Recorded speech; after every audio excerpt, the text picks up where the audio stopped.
What's up, everybody? It's Kelpsy, and today I'm bringing you a Magicka Sorcerer PvP build. Now, if you haven't played the Magicka Sorcerer before, the Magicka Sorcerer is a super fun build because of how versatile it is.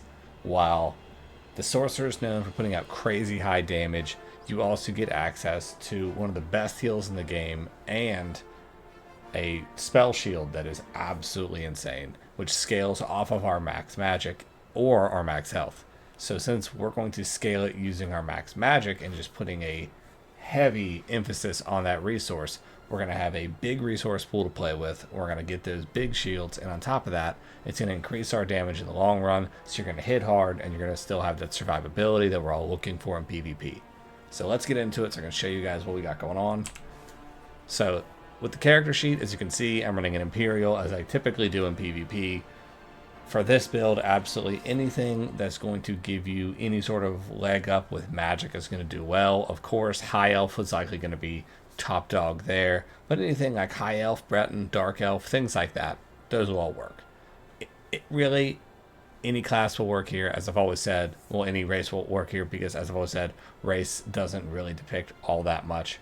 And unless you are on the absolute razor's cut edge of like, you have to squeeze out just a little bit more in PvP, then it's not that big of a deal. Just play what you want to play. But I'm running Imperial. For attributes, I'm running 41 in magic, 23 in health. If you want to hit that 32k mark like I usually advise people to, put a few more in there to hit that 32k. We're just shy of 31. I'm not really concerned about it. If you run in groups or you like to group up in Cyrodiil, you're going to hit that 32 anyways because of how popular ward and healers are, and there's usually at least one in a big group.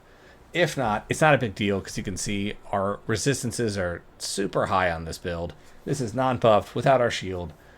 It's fine. So sitting at that high resistance mark, even though we're a little shy of 32, we're still beefy enough to stay in the fight as long as we want. I am running the Thief Mundus and Bewitched Sugar Skulls, Thief Mundus to increase our crit rating, to have us sitting around that 30%, and Bewitched Sugar Skulls, because as usual, they're cheap, easy, and they are a staple of PvP at this point. Now, let's get into the skills. For the skills, on the front bar, I am running Streak, Crystal Fragments, Crushing Shock, Hardened Ward, Inner Light, with Shooting Star. Back bar, we are running Dark Conversion, Haunting Curse, Resolving Vigor, Critical Surge, Bound Aegis, Energy Overload. Now, I'm going to get into flexes here and other things you guys could do. First things first is Energy Overload. Energy Overload is not needed. I like this because your attacks restore magic and stamina. That's it. It hits hard. It's a fun little, it replaces your light attack. So in your light attack, weaving with Crushing Shock, this does a lot of damage. And it works with another variable of the build. And I like that it refills our resources. So if you're really good with the Sorcerer, this is something to start like using a lot. And if you're really good with the Sorcerer, you already use this. But it's a really fun ultimate, and I enjoy using it. And since it doesn't require, like, it uses continuously, so you can activate that and be restoring your resources and then still cast Shooting Star. So it's a really versatile ultimate that I love on the Sorcerer. I will swap it out for Negate or Suppression Field if the group I'm with wants me to, or wants us to, if we're going to keep and we're on defense. But if not, if we're jumping around, I'm using that. Bound Aegis, we're using this for the max magic increase for having it solid on the bar. Put it on, don't touch it. That's it. Critical Surge, I mean, it gave us major brutality and sorcery, increases our crit damage, and when you crit, it heals you. It's great. Which is also why we're running the Mundus that we are, to increase our crit rating even more, so that since we keep this up constantly, we're also constantly getting passive heals. Resolving Vigor to heal. Haunting Curse. As we all know, you set it on there, let it detonate, does damage, shoot a target, and targets around them. It's a staple of the Sorcerer. And then Dark Conversion is arguably one of the best heals in the game because of the fact that it costs stamina. And so there's another version that if you're going to run stamina, it costs Magicka. But this one costs stamina because it's going to give us 10,200 health, and 4,500 magic instantly, and then an additional 3k magic over 20 seconds. So, and it gives us minor berserk. So this gives us a damage increase. It helps refill our resource pool in 2 separate ways, and it's a good size heal. Like, if you're running away, you cast that and that, you're in good hands and heal wise, and it's going to start refilling your resources. Now for the front bar, which is our main bar, the ult is Shooting Star. I just have it as Shooting Star because I like Shooting Star. You can use Atronach if you want, because it's got a stun, and if you're going to like try to kite groups, the stun's really helpful, but I like Shooting Star just because I like dropping it on people. Now, Inner Light, we're running this for the major savagery, which increases our weapon and spell crit, again, and our max magicka, so it's even higher magic and better crit. Heart and Ward, this is our bread and butter of survivability. So, when you cast this, it's going to give us a 21,000 damage shield for 6 seconds. And it's going to heal us for 6k. So, this puts our overall health at just about 52,000 health. And yeah, you have to recast it every 6 seconds. But if you're dueling with someone and you're casting this, and also, by the way, you can just keep casting this. Like if someone's hitting you and you recast it, that fills back up. So if this is up, you're not getting ganked. Just not happening. No one's going to hit you for 52k and break through the high resistances we have. It's just not fucking happening. Now, for our spammable, I am using Crushing Shock because I'm comfortable with Crushing Shock because I've used Crushing Shock for a long fucking time.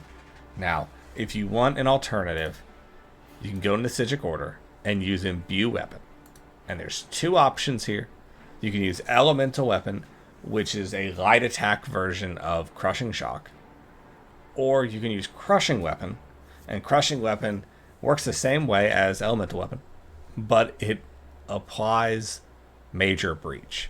Now, again, if you're playing with a big group, chances are someone's applying Major Breach, so it's not that big of a deal. But if you want to get good at using this spell, which is like an enormously powerful one, especially when you weave it in using Energy Overload. And if you've seen my Sorc build where we use Crystal Weapon, which is basically the sorcerer version of Imbue Weapon. So if you've gotten good with Crystal Weapon, you can use Imbue Weapon really well. It works really well, but I just really like Crushing Shock, and that's why I have it slotted. In the gameplay footage, I have me using both Elemental Weapon, having me using Crushing Weapon because I liked the Breach because I was in a Battlegrounds. And if you're in a Battlegrounds, it works really, really well. But you also need to swap this to the other version because since we're using dual staves, you don't really have a good recharge for your stamina. So you'll need to make sure that you have that, which will be Dark Conversion's other form. Now, Crystal Fragments, it's the same as everything else. While slotted, casting a non-ultimate ability has a 33% chance of causing your next Crystal Fragments to be instant, and when that happens, that is purple. It deals 66% more damage and costs half as much, and it hits like a fucking truck because it hits for 10,000 magic damage normally.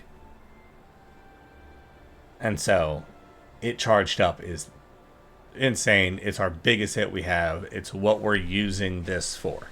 You spam this with light attack weaves, cast that as soon as it's up, you're hitting hard. And then Streak, because Streak is fun. You literally just dash forward, doing just about 6k shock damage to anyone you hit, and you stun them. It can't be blocked, and it's just rude. It's our getaway, it's our engage, it's our gap closer, and I use it to stop people from healing. I use it to dash through groups. I use it to get away. I use it to get there. In Battlegrounds, once you get used to the streak, you can streak from place to place. In Imperial City, you can use the streak to get into corners that you can only get there as a sorcerer. Like, streak is the reason I call the sorcerer the most broken class in the game and always will, because unless they add in something that imitates Streak perfectly in the scribe skills, then Sorcerer's always going to have it because of Streak. You can hide in like third story corners in Imperial City. You can streak to places that no one else can reach to in Cyrodiil, and you can streak across buildings, gaps. You can. It's just such a game changer in every form of PvP that it's nuts. Now, it does cost more every time you cast it. Casting again within 4 seconds costs 33% more, but since we have such a fat mana pool, if you're using it to get away from somebody, you're pretty much good. Alright, so now let's talk champion points. So our champion points are very straightforward. Our blues are running Ironclad, Deadly Aim, Master at Arms, Duelist Rebuff. 2 survive, 2 damage, as I typically preach, and both of our damage are direct and single attack, because that's what we're doing. Our reds are Celerity, Pain's Refuge, Balanced Vitality, and Bastion. That's to amp up that damage shield even further, health, and then movement, and then again, more negative effects, and reduces our damage taken. That is very helpful. Alright, now let's talk about the part that everyone wants to talk about anyways, and let's talk about the sets. Now with the sets, we're not doing anything brand new and groundbreaking with U43 because most of our stuff didn't actually get nerfed. The Sorcerer got away with a lot of the things that we had previous patches to get through to the new patch, and as well, a lot of the sets that we really liked all still do well. So I'm going to show you guys what we're working with and show you how to work it and use it to maximize on the build. So first things first, monster set, we're running Mighty Two Hands. I mean, it gives us major resolve at all times. It increases our physical and spell resistance by 5,900. It's great. It keeps us just beefy as shit. We're running a heavy reinforced head. We're running medium impin shoulders. I'm running a Druid's Curse. This could also be Curse of the Trainee, heavy, reinforced, Magicka enchant.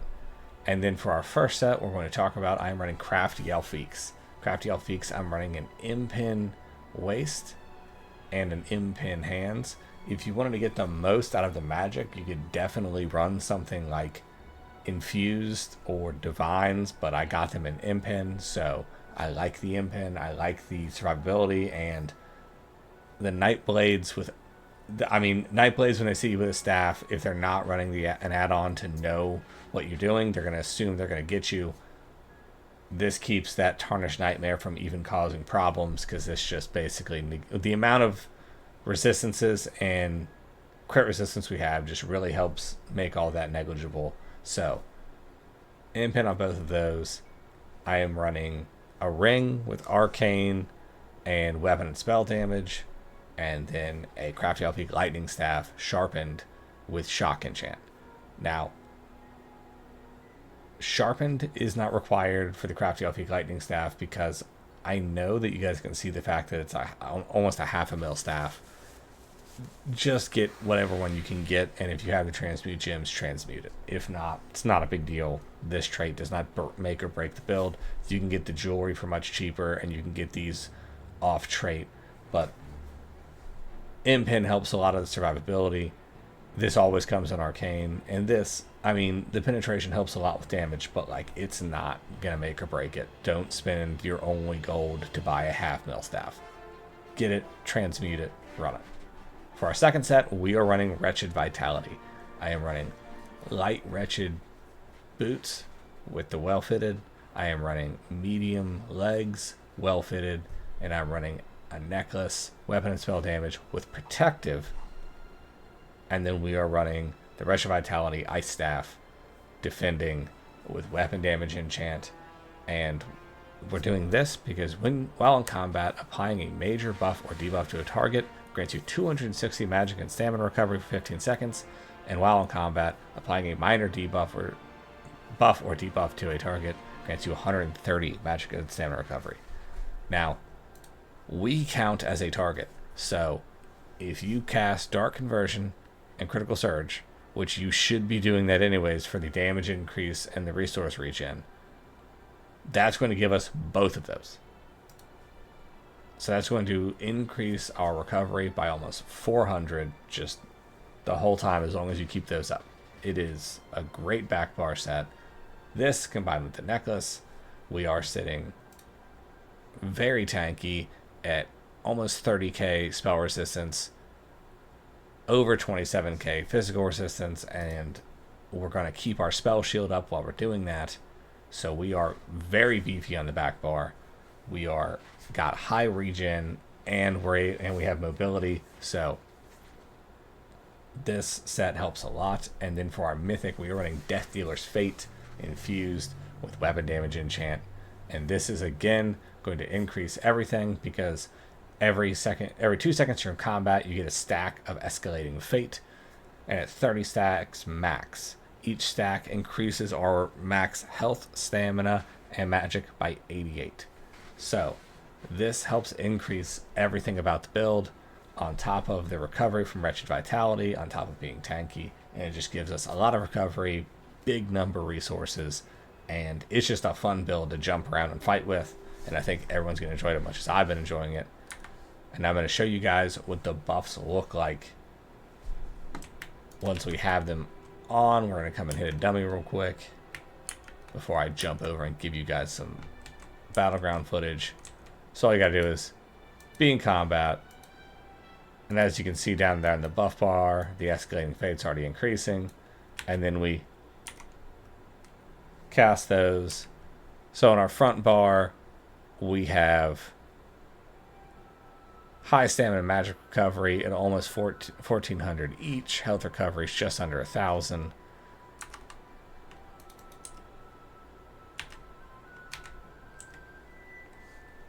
And then our resistances on the back bar, again, almost 30k with these big resistances. And we're still getting higher health and higher magicka. So the higher our magicka gets, due to the Death Dealer's Fate ring, we're going to keep having a higher and higher shield amount.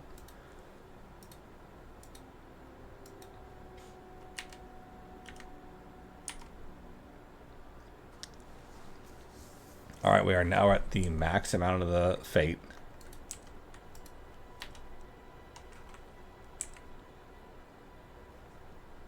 So we're sitting at almost 44k magic, almost 34k health, almost 24k stamina.